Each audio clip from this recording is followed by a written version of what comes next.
Dan kita juga sekarang masuk kepada bisnis model baru.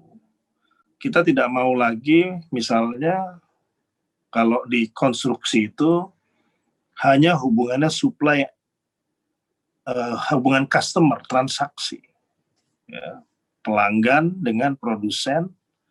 Ya. Sekarang saya mengarahkan dari salah satu anak perusahaan untuk konsorsium dengan BUMN karya misalnya dalam membangun infrastruktur. Kenapa demikian? Karena paling tidak kita memiliki kepastian dalam hal penagihan dan juga keuntungan. Jadi kalau masalah disuruh nunggu tagihan dari konsorsium itu kan oleh Bohir dibayarnya pasti.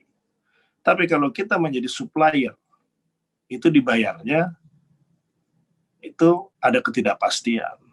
Sehingga setelah kami timbang-timbang, lebih baik kita merupakan konsorsium dari kontraktor dalam hal pembangunan infrastruktur ataupun juga proyek-proyek gedung, bangunan, dan lain sebagainya. Kita lagi perkenalkan itu, dan salah satu anak perusahaan kita jadikan ujung tombak penjualan. Cukup efektif, ya, karena dengan begitu mereka mendapatkan benefit lebih baik. Ya, misalnya yang kita lakukan di Project Rokan, ya, Bohirnya adalah Pertagas. Pertagas sendiri mengalami satu efisiensi pengadaan sebesar 16%. KS mendapatkan kepastian, dan karena kepastiannya itu cukup, akhirnya kita lebih efisien dan mendapatkan juga margin. Ya.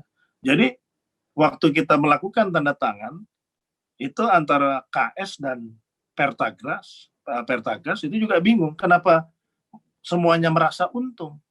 Ternyata pola bisnis yang lama itu membuat biayanya menjadi lebih tinggi. Karena antara pabrikan pipa dengan kontraktor itu digabung. Sehingga di situ ada pencadangan-pencadangan yang sebenarnya tidak diperlukan. Kalau misalnya kita bisa mengatur kombinasi daripada antara produsen dengan kontraktor pemasangan, baik itu juga produsen pipa. Bahan bakunya diproduksi oleh KS, pipanya diproduksi oleh 3 perusahaan, salah satunya anak perusahaannya KS, 50% di anak perusahaan KS, sisanya itu dibagi di beberapa produsen pipa nasional.